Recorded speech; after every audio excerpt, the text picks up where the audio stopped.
And welcome back to Frankly Speaking. I'm your host, Frank. Okay, guys, it's official. The Catholic Church has a new pontiff, a new pope, Pope Leo XIV. And well, this has been the big story of the day after the passing of course, Pope Francis the First at the age of 88 years old. And now we move on. The conclave was very short compared to historical standards. And everybody and their mother, of course, is running to social media to give their opinion on, today's outcomes and what the current new pope, I believe he goes by the name of, what is it? Um, Provost or Provost, I believe his name is pronounced here.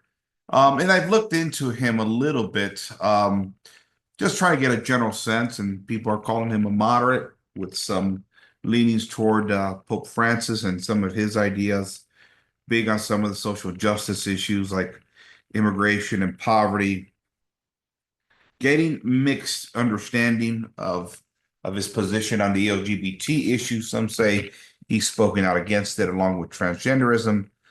But Father James Martin, a notorious pro-LGBT priest out of New York, is was kind of celebrating today. So I'm not sure. He's out of the he was in Peru, but he's originally from Chicago. We know Cardinal Supich, who was well a left of center prelate, let's put it that way, was smiling ear to ear today, which for traditionalists, some people would say that's not a good sign. Again, combine that with the Father James Martin, there's some concerns there. But funny enough, there's not a whole lot being said about this Pope um and where what his background is in the sense that he doesn't have a lot of statements. It's almost as if he's been a prelate of silence in many ways, and people are trying to figure out what he actually believes and where he's going to take the church. So, listen, I'm not going to BS you guys. Um, I know before the conclave concluded, I know I prayed for a very holy pope because I know we need one at this juncture in history. Um, Listen, guys, I was talking to a friend of mine today, and he was asking me what I thought about the new election of this pope, and I said, listen, I don't know. I don't know what to make of this anymore.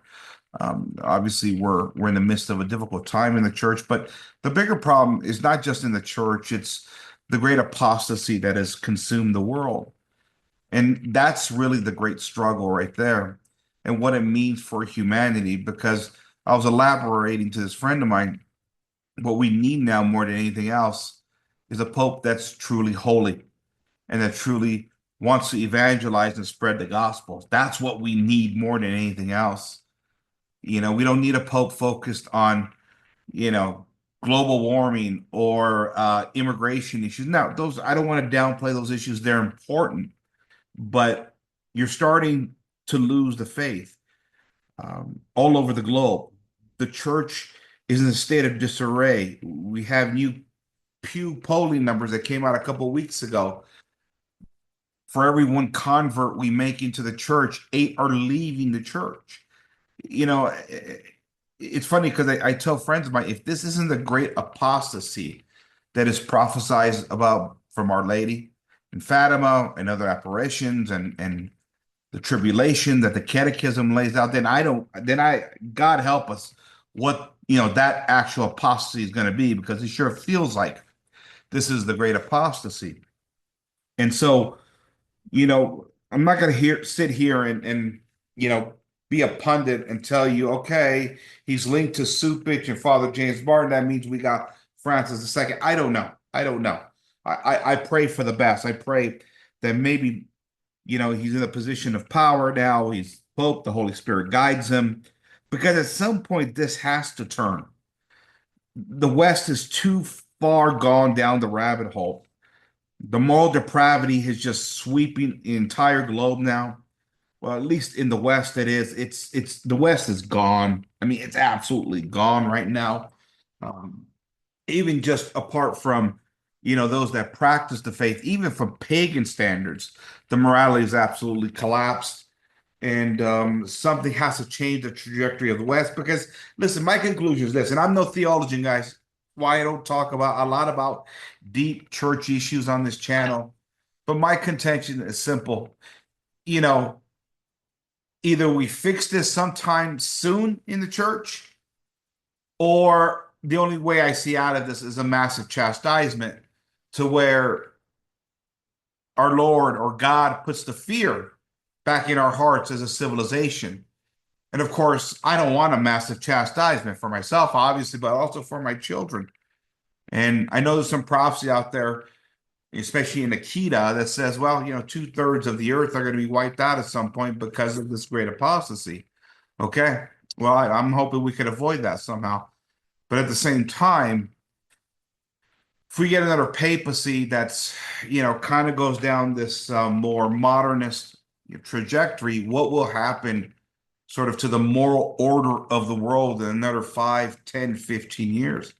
I just don't know how much more morally depraved we can go, before God intercedes, let's put it that way, reacts to what we've done. And I'm here not to judge God's will. I was at church today. I stopped by there after the Pope was elected, obviously to pray for the Pope and the church, but also to pray for his mercy upon all of us, because things are so bad in culture, in politics, in morality. The family's broken. It's all gone. The West is gone. And as we look at this weaponized migration, uh, going into Europe and in America, things look very bleak. And so all we can do now is pray for the new Pope, and hope that by God's will, he inspires us, he inspires the church again to believe in its mission, because that's the only way we can restore this thing.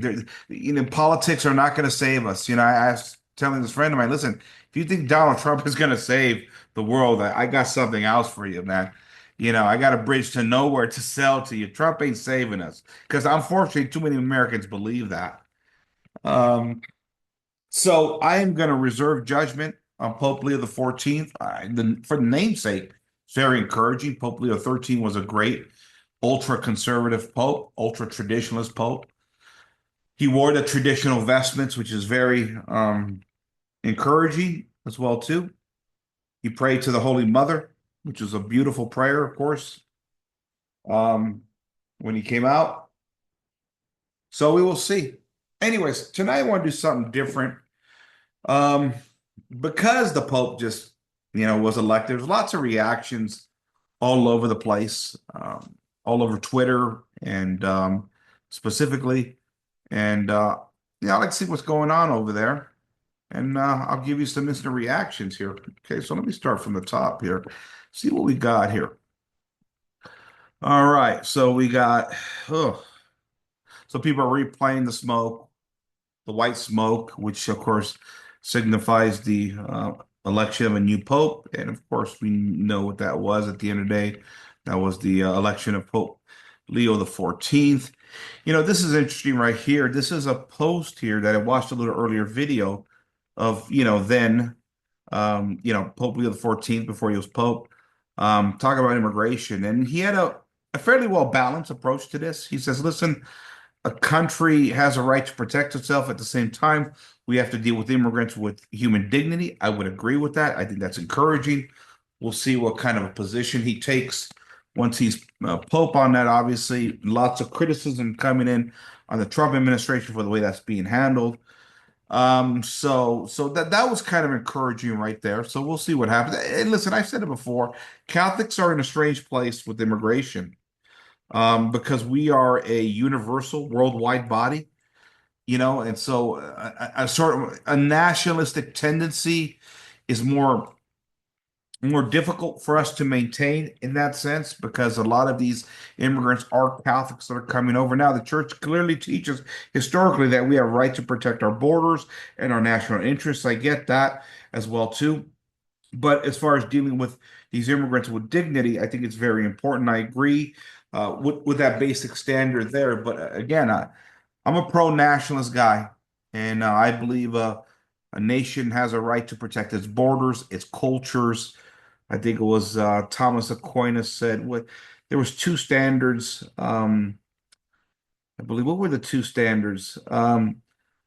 Yeah, one was for the common good, right? Why do we allow immigrants to come in? The common good. The other one was assimilation was very important. I think those were the two standards, if I remember correctly. But it was something to that effect. And so, and listen, I'm a guy that's a byproduct of immigration. My family came here in 1964, and I can appreciate that. And so, but again, there has to be um, some order within sort of the elements of immigration, just like there needs to be order in general in society. And I think oftentimes the problem is that um, politics gets in the way, and when politics gets in the way, things get a little messy. So let's see here. Let me scroll down a little bit here. Glenn Beck interviewed um, Bishop Strickland here. Of course, Bishop Strickland was removed, by Francis. And the problem I have with this, guys, is when Catholics go on Glenn Beck's show, I feel like a cheap $25 hooker. I mean, Glenn Beck's indifferentism, and I've said this before, I believe his indifferentism represents one of the most dangerous, actually, talking heads out in public right now. And the way he treats religion with no sense of honor and respect with historical context. Of course, Mr. Beck is a Mormon, and this indifferentism of God presents himself to everybody in any which way that the individual deems himself to have found God. That is one of the most dangerous messages that there is. In fact, it's like Saint Maximilian Kolbe said, indifferentism is the greatest poison of our time. And the more we've embraced indifferentism in the West over the past really century, look at what's happened to the West, because we don't believe anything real anymore.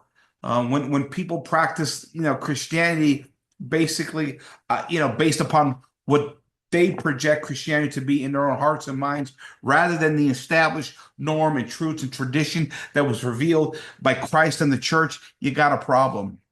And I think when Catholics go on Glenn Beck's show, I get terribly uncomfortable with it, because I can't prove that Beck is a Freemason. I can't, but he has all the characteristics of a man that is a Freemason at the end of the day. He's Mormon. He's embraced, this covenant theology that came at the founding of the nation, and he's got a bunch of other red flags. And yeah, he masked it with some conservative ideas that we Catholics may agree with, but Beck is very, very problematic. And I'm amazed that more Catholics don't call him out. I'm one of the few guys out there that has a problem with Beck, and I've had problems with Beck for many years. As you guys know, I've done lots of casts about Beck and pointing a lot of these errors out. So, God bless Bishop Strickland. I just got a problem with this with Beck. I do. I just think that's a platform Catholics don't need to be on. So let's see what else we got here. Now, excuse me, there's lots of, you know, Twitter's bad, dude. I mean, there's so much semi-soft porn on here, so I got to be careful here. So I'll try to scroll through it very fast. I'm not trying to set anybody up, I promise you. But Mark Levin, oh my goodness, Mark Levin has been unhinged lately, guys. I mean, he's just rattling, pounding the drums for war against Iran. And he's been so cringe lately. So just, we got to go to war. We got to take out Iran. Them first before us. I mean, this is the neocon war drums. Then he just banging away. And anybody that disagrees with the whole idea that we need to go to Iran to take out Iran, it's one ad hominem attack after another. He is nonstop. He's been so cringe on this issue. And again, how much can I say on this platform about what's really going on with Mark Levin? But he's a neocon. Do I need to say anything more than that? The problem for Mark Levin and other neocons is Gen Z is not buying it anymore. These fear tactics, like we saw with the Iraq War, they're not working anymore. They're being called out on all of this now at this point in time. Again, we were told about the Iraq War, yellow cake, weapons of mass destruction. None of it was found. None of it. Then we went into Afghanistan, then Libya, then Syria. It's all falling apart over there with one bad decision after another. And now we're being told one more time, let's gear up for war. And there's a lot of people saying, no, we're not buying it. We're calling your bullshit. That's what's happening right now. And what's this done is that it has made Mark Levin even angrier and angrier publicly. If you follow him on Twitter, it is some ugly, uncharitable stuff, to be honest with you. He's become completely unhinged, but people just aren't buying it, guys. They're not. Mark is out of control right now, and so are the neocons. And I think they're unhinged because they're not selling it anymore. They're not finding support, and it's yeah. Obviously, the left is another story in and of itself, but they're not getting support from the right wing base in America either. People are just not having this. I saw just a flash poll. It's not very scientific, but it was Charlie Kirk, who's another neocon type, had a poll about should we go to war with Iran, and over two-thirds on his Twitter page basically said no, we don't need to go to war with Iran. People aren't buying the fear tactics that there's some madman with his finger on the button kind of a thing. We gotta find a way to resolve these problems apart from war. It can't be constant war for America. We can't constantly be engaged over there. There has to be another way. But these neocons love their wars. That's all I can say. Let's hear Jack Poso. He's a good Catholic. I like Jack. Let's see what he's saying. Listening to Italian morning talk radio in the back of an Uber in Rome, and they're playing the Star Spangled Banner while joking around about the new American Pope. Oh, that's interesting. Okay, fine. Well, we'll see what we get from Pope Leo the 14th. Um, let's see here. Okay, okay, this is Sneeko and Kanye West. Ah, geez, Kanye West. Are you kidding me? Kanye West. Well, I'm gonna put this. He just released a new song dedicated. Again, platform coding here, guys. Read through my message here, but the failed Austrian painter. He has a new song basically honoring the failed Austrian painter, and it's been making its way through, of course, social media today. Fascinating discussion and debate. I don't know what to think of Ye. I don't. Obviously Fuentes has been playing this thing up all day as well too. They're saying, and this is interesting to me, that the sort of the was it I forgot what it's called now. The Overton window, I believe is what it's called. It's been broken. Basically, Ye has done that with this song, and that is there's not going to be all these topics that are offhand in America anymore, especially on social media. World War II, especially with on the side of the failed Austrian painter and other issues of certain groups that have been protected by controlling the media. They're saying it's over. It's over. This is not happening anymore. We're going to talk about all this stuff from a historical context, and it's an open game now. And this it's going to be interesting how the right reacts to this because the right is those on the right, I should say, are the ones that have had the biggest dilemma with this, that have always censored their speech. They've always capitulated to sort of the liberal status quo on many of these issues. They get terribly uncomfortable because with the right, they're always kind of moving and gearing toward the next election. And how do we kind of create this big tent, not offend too many people, right? I mean, recently they all caved in on abortion because the 2022 midterms, all the white single ladies weren't coming out for them because of the abortion issue. So we had to move on and basically blame pro-lifers for all the women that have been lost. And that's why there wasn't a red wave in 2022. And we got to get our messaging better when it comes to abortion. So we got to basically surrender on the pro-life issue, right? This is what the right always does. They're always tallying ballots of sorts, and it always comes back eventually to bite them in the ass. And there's a lot of people saying we're tired of the Democratic mindset. It's time to speak the truth, plain and simple. So it's fascinating, okay? Russell Brand, guess he did an interview with Piers Morgan here. Listen, Russell Brand been accused of some crimes over there. I don't know what to say. It is interesting that they came after him because he's become a very vocal opponent of the regime, the liberal regime over there, really.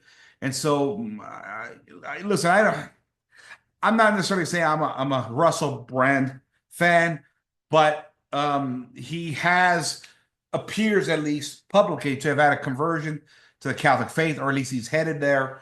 And so I respect it when people are moving toward that direction. I'm not defending Brand because I don't know what the charges entail, but it is interesting because listen, this guy was a big critic of the liberal regimes all over the world, especially in the midst of a certain what do you want to call it, sickness that was sweeping the West a few years ago. Oh, Catholics, what's your reaction to Pope Leo the 14th? Minus caution. Wait and see. Let's hope for the best. The church needs a holy pope that needs to re-engage again the gospels. Catholics need to believe, the church needs to believe in its mission again. I think that's where we've kind of gone off track over the past 60, 70, 80 years. What else we got here? Black militants appear at local playground. Listen, these racial issues are intensifying everywhere. Videos every day of blacks and whites fighting. There's some deep systemic issues in the inner cities. I'll say that much. And there's a day of reckoning coming. These racial wars, they're not going away. The difference is that many whites feel, and again, I hate that term whites. Okay, I don't like it. But many whites feel that they're being constantly attacked. They've been the butt of all jokes. They've been diminished and they've been what do you want to say, pushed out of the mainstream of society, made fun of, ridiculed, and emasculated at the end of the day. And whites are starting to fight back. That's what's interesting about this. And there's a whole thing on social media going on now. Let's see here. Okay, no, I'm not interested in that question. What do we got here? No, I don't know about that. Let's see. Robert F. Kennedy. Jesus answered, I am the way, the truth, and the life. No one comes to the Father except through me. John 14:6. Jesus is the exclusive path to God, not the Pope. Oh, oh, the Catholic Kennedy family. I just saw that for the first time, guys. Has Mr. Robert Kennedy lost the faith of the family? Are you kidding me right now? Oh, that's heartbreaking. Absolutely heartbreaking. Make America healthy again. MAHA. That is so disappointing. I'm sorry. I just listen. Listen. The Protestants are cringe today. All right. I've been going through Twitter, absolutely cringe about the papacy, and we got to go straight to God. It's all colloquial Christianity is what I call that. Just all right. Let me move on. What do we? Man, that's disappointing. I'm sorry. Let's see here. Oh, this is interesting, guys. Report came out today. President Trump has cut contacts with Netanyahu, slamming the Israeli PM and his allies for acting arrogant and trying to push him around. Now, listen, I don't know if this is true, but if it is true, it's huge. And listen, let's go back to the Iran war thing. I'm going to tell you right now, if Trump gets involved in a war in Iran, his presidency is over. It's done. It's dead. This is what happened to George W. Bush. They ran to Iraq, and then the next 6 years, it was not only defending the Iraq war, but the last few years, they got tired of even defending it. They felt they couldn't even defend it anymore because they had lost the entire narrative over there. And his presidency went down in flames. That's why nobody respects George W. Bush. At the end of the day, that's why he hangs out with leftists more than he does people on the right.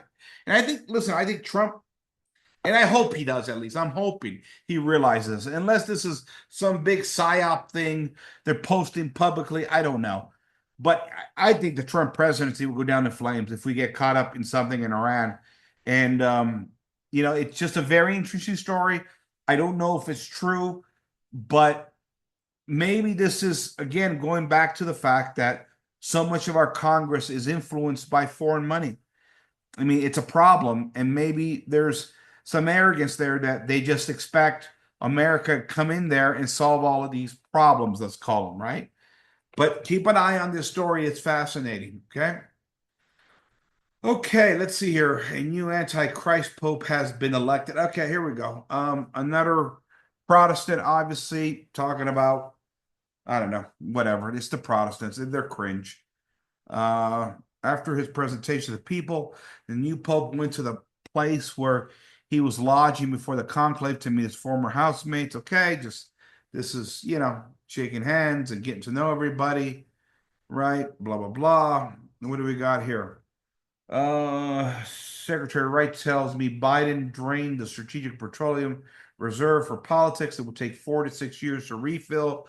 We are dead set committed to do it, but Democrats compromise our national security for years to get a little bit of electoral advantage in 2022. Okay. I mean, this is American left and right politics. I get it. They could be right on this. I'm not sure. The Biden regime was an absolute disaster. But I'll say this much. President Trump continues to come out and say that egg prices have dropped by like 90% and gas prices are under $2. Now, listen, guys, I have not seen that anywhere, at least not where I live. Eggs are still almost $5 a dozen. Gas in my area is still 3.5 bucks a gallon. Okay. We got to stop with this. Maybe it's gone down in certain parts of the country, but no different so far where I live in these first 3 to 4 months he's been in power. Okay, more Pope news. Pope Leo XIV, hoorah! We're celebrating, I guess. Timothy Gordon, what's Timothy got to say here? More important than the content of Pope Prevost retweet is the identity of who he retweeted or retarded his LGBT friend and campaigner James Martin SJ. The new Pope retweeted this. We're banning all Syrian refugees, the men, women, and children who most need help. What an immoral nation we are becoming. Jesus weeps. Okay. Um, okay. All right. Yeah. Listen, anything with Father James Martin is concerning. He is notoriously, well, I don't know. I don't want to. I don't want to violate any commandments here of slander or calumny or detraction. Let me just. Father Martin is a difficult one. The Orthodox Church. Um, let's see. There's never been a better time, dear ones, and your Lord has been waiting for you from time to time for your birth, whether you are Catholic or not, Protestant or anything else. Christ wants you forever. Come home, become Orthodox. Yeah, okay. The Orthodox have been taking liberties with the Francis pontificate, and so it's I get it. I get it. What we got here? And here's let's see. Here's the video from Ye, right? There you can see, listen, you can see the name title right here. I'm not gonna say it, but there it is there. I don't know. I don't know. I mean, listen, I'm all in favor of having a new dialogue on World War II and what it was about, because clearly World War II, as interpreted by the classical liberals and the communists, the winners of history, they gave us a less nuanced version of what happened in that period. Listen, the more I study World War II, the more I'm amazed that that narrative still holds up. But I think this is part of it here. There's a struggle for information and narrative and ideas. And again, one side believes it's trying to get out the truth because we've been oppressed. Something has gone wrong in the West since the end of World War II. And the other side is trying to protect the mythos of what World War II was about, right? Or at least the mythos they established. And so I don't know if this is really a good way to go about it by Kanye West. And now listen, Kanye is an interesting guy because listen, he's become very controversial, but he doesn't do himself any favors when he walks onto the red carpet with his girlfriend. His girlfriend is butt naked, right? He doesn't do himself. It's out of control. And so I don't know. I don't know if Kanye is a psyop. I don't know if he's MK Ultra, a secret agent. I don't know who Kanye is. I don't know. Is he trying to start a war, a racial war here, or is he setting up the Groypers and the white boys for a collapse? I don't know. I don't know what this is. I don't know. I'm not buying it. That's all I can say. So there you go. Ooh, this is what we got here. More congratulations on the Pope. Um, more congratulations on the Pope. Well, some doubts here. Let's see what this gentleman says here. Well, no, it's too long. I don't want to read that. Here's Trump. Trump cut a deal today with Britain, it looks like. And listen, stock market's coming back, guys. For those that bought through the dip, congratulations. It looks like we may be, rocking and rolling again all of a sudden. Listen, we just got to wait for that deal with China. Once that deal with China happens, market's going to fly. I'm going to tell you right now, and especially if we get interest rates cuts. Yesterday was supposed to be the cuts, and it didn't come. Of course, President Trump and Jerome Powell are at war with one another. I think politics is being played there. But if we get those rate cuts and we cut a deal with China, market's gonna just fly, guys. I can tell you right now, we're going to the moon with the stock market. That's my prediction. So, let's see here. Anyone who says that the conflict in Palestine is over land is a disingenuous liar. These people's character literally says their goal is to kill the Jews. Oh, by the way, and then the Christians. How many Jews live in Gaza? Oh, zero. How many Arabs live in Israel? Oh, it's like 2 million. The genocide happened on 10/7, October 7th, and this is not about land. And anyone that says has no business being elected to anything because they couldn't keep a hamster safe. Okay, this is more pro-Israeli propaganda as we've seen here, but again, that conflict goes back to 1948, and it goes back to what the British decided. And as the British Empire fell and collapsed after World War II, America, being again the rising empire post World War II, inherited this perpetual mess over there. And I think Americans are tired of this. You're not going to scare Americans to, go into the Middle East and get bogged down there when we got our own problems here. So, this young lady looks like here, say what you want, nobody cares. Let's put it that way. Let's see here. It's not anti-white, auto-tune, guy slop, trash. Okay, blah, blah, blah. Okay. See, here we go. I mean, this is more Hitler stuff, and I worry about this, guys. I gotta be honest. I'm all in favor of looking at World War II more nuanced, but you know, it's like E. Michael Jones says: the first people that died in the concentration camps were actually Catholic priests. That happened at Dachau. Dachau. I got a book on here on Dachau, Christ in Dachau. And, it's most likely priests that were political descendants of the regime, the Nazi regime at the time, but it was Catholic priests that died there. And we would have to go through the numbers and the statistics, but, what percentage were Jews, what percentage were non-Jews? The fact is that the Nazis took out a lot of different collaborators. I understand Germany had been invaded by Bolsheviks, and dealing with that was not going to be very easy. And the question is, to what extreme do you go to eradicate that problem? And I think the issue that people will have is that the Nazi regime went too far in that regard. And so, but I'll let them, I'll let the German historians figure that one out a little bit more. I'll stick with the Italian side of the story, as I always have. Okay, let's see here. Nick Fuentes. Everybody loves Nick Fuentes all of a sudden, man. This guy, 27 years old, and he's something else. My opinion on Nick I find him interesting. I don't agree with everything he has to say, but I think he has brilliant political analysis of a lot of different issues. But he's also not married. He's young and he's not married, and he hasn't experienced everything in life. And I think he's kind of limited, and sometimes that inexperience kind of shows with everyday life things, and also the way he approaches things. He has this attitude. Listen, I'm just going to tell the truth. Screw everybody else. I don't care. I'm not a coward. I've taken every shot there is. I've been banned. I've been canceled. I can't use credit card machines, all that stuff because I tell the truth.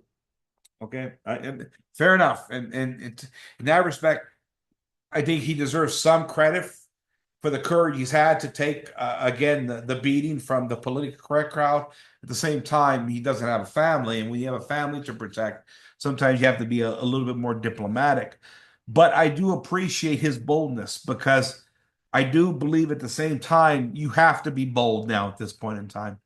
The half-ass, kind of, politically correct speech that a lot of people use, especially on the right, it ain't enough anymore. It's not. I think people have to be more bold. I give Nick some credit, though I do worry that Nick is setting up a movement that's eventually going to be crushed. Um, I'm not saying Nick is a Fed or anything like that. I don't know, but I don't know. I don't know. This whole Nazi thing bothers me. Let's put it that way. It just bothers me big time, actually. So here we go. More Protestants here. There's no other head of the church but the Lord Jesus Christ, nor can Pope of Rome in any sense be thereof, but is the Antichrist, that man of sin and son of perdition, Westminster Confession of Faith. Nobody cares about the Westminster Confession of Faith. They're Protestants who rewrote everything 1,500 years after our Lord walked the earth. That's all that matters. That's all you need to know. All right, yeah, here's Fuentes again, playing up. Here it is right here, right? Yay song. He loves it. He's been promoting it all day. He thinks it should be playing everywhere. Oh, he says it right there. See that? Interesting. Again, this Nazi thing worries me. It does. I'm all in favor, again, of a nuanced discussion of World War II, but the promotion of a bunch of white boys, and I get it, the white boys. I understand that lots of young white men have not had any role models in our society. Young white men have been emasculated. They've been told that they're racist. They're all coming from broken and divorced homes. They can't find good wives. They can't buy a house anymore. They can't start families. They've been told they're the lowest scumbags on the totem pole of life. I understand this. I understand why young men are gravitating hard to right-wing politics. And I understand why sort of the Nazi appeal is there. I do get it. But we have to keep things in fair context and nuance that there is. I don't know. I'm going to leave it there. I'm going to leave it there. That's all. Congressman Randy Fine. This guy, listen, he's a guy that won the special election. It was endorsed by Donald Trump. I mean, he's beyond pro Israel. He's a cheerleader for Israel, and this is a problem. I'm sorry. I think the Republican Party has to step back and distance itself from Israel. It does. It's too much now. It's over the top. Everybody sees it. Nobody's buying it. It's why they're screeching more harder and harder when it comes to taking the country to war with Iran. It ain't working anymore.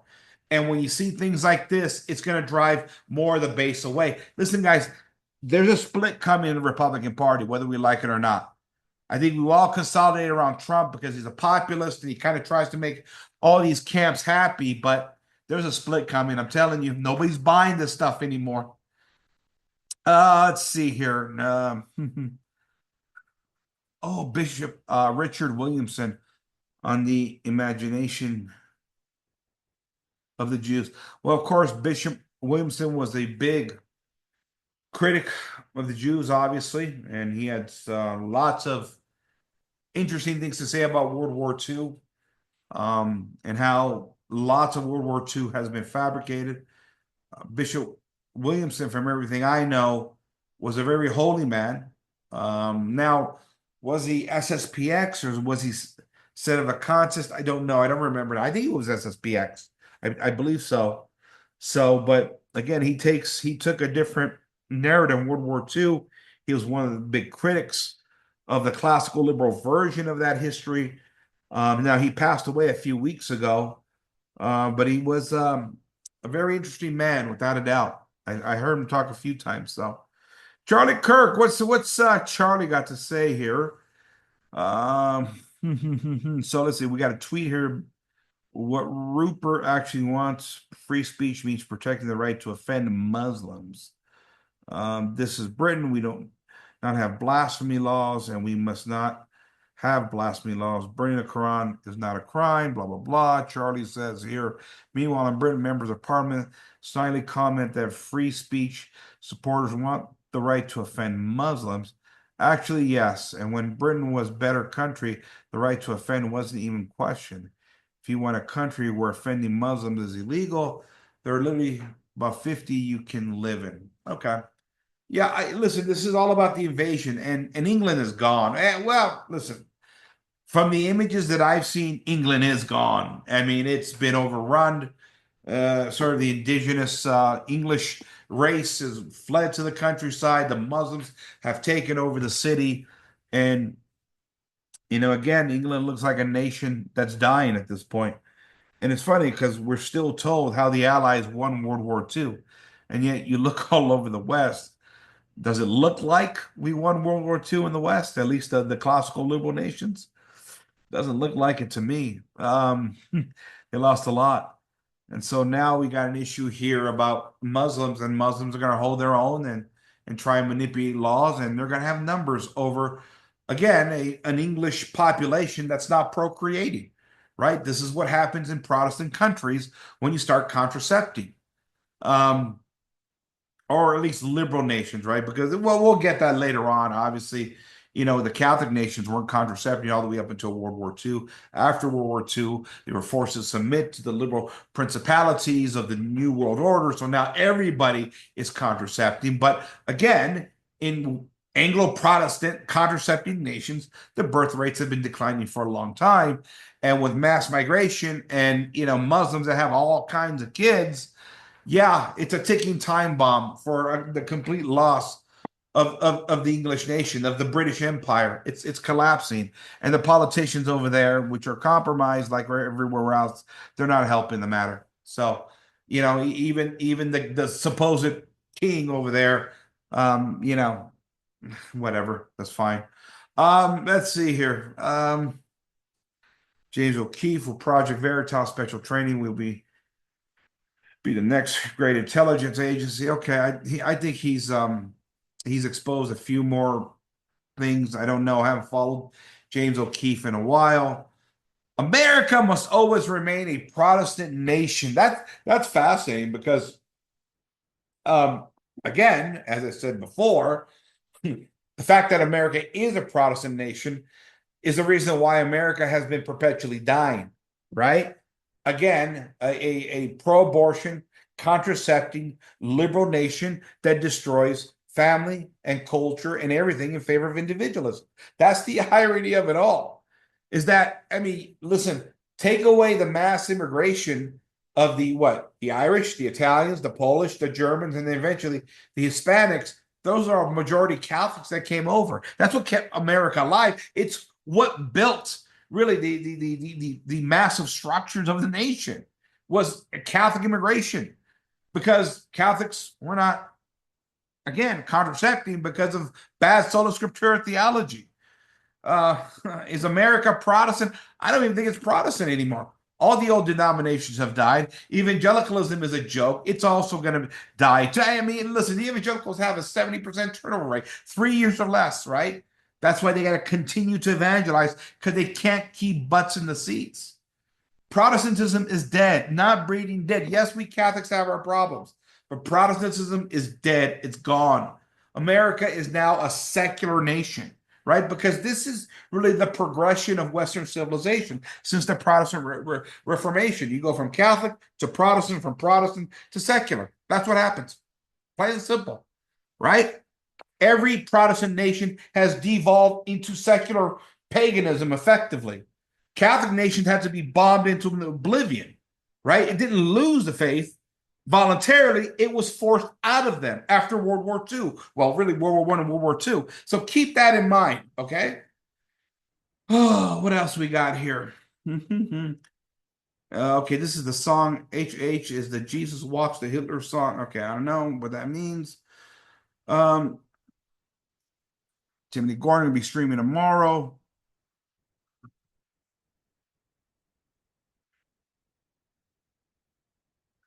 Here's Jack Poso. It's fine. Read that one already. Okay, guys. President Putin welcomes Burkina Faso's. Okay, I don't know who that is. I'll be honest with you. I don't. They keep calling the new Pope American, but he has spent the majority of his career in Peru and the Vatican. Seems relevant. That's, I guess, one of my concerns is that, again, another South American Pope. Let's be honest here. And with all the issues that have gone on in South America for the church down there, is Pope Leo the 14th, is he going to be affected by that liberation theology? I hope not. I hope not. This is that speech I was telling you, that he's kind of fair and balanced view on immigration. We'll see. He doesn't get the power. And I think that's it here, guys. Anything else? Let me see if there's anything more interesting. Um, the Jeffrey Epstein thing is very interesting, and I'll close out with this. And apparently the press secretary, is it, I believe, of Trump administration? No. Bondi, the attorney general, apparently was taped saying they got like hundreds of hours of disturbing video evidence of sexual things going on. But the guy that said something very interesting more than anything else was who's the guy? Oh boy, I forget his name now. Oh geez, the guy that's in charge of the FBI now. I forget his name now. Anyways, it's slipping my mind, but he said basically they're not releasing the Epstein files right now because they fear it will lead to more anti-Semitism. Anti-Semitism. What does that mean, guys? Why would he make a statement like that? I'm a little confused. I don't know. Anyways, well, that's it. That's my Twitter rant of the day. Let me take us out of here real quick. Stop share. All right, guys.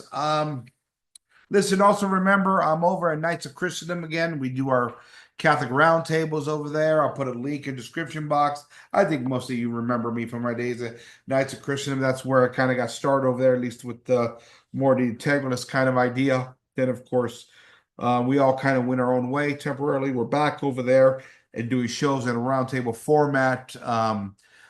Guys, do me a favor, subscribe to the channel if you're not subscribed. It kind of keeps me going. I'm not gonna lie to you. I don't make any money off of this. I'm just a guy that cares. I'm passionate about what I believe and trying to get the truth out there to the best of my ability to how God has revealed it to me. I could be completely wrong on a lot of these issues, but I do my best. Does my opinion matter for anything? No, it doesn't. But at the end of the day, I really appreciate all you that listen to me, especially all the guys that are consistent coming in. I want to thank you again. This is Frank, sign off, frankly speaking. Talk to you later, guys.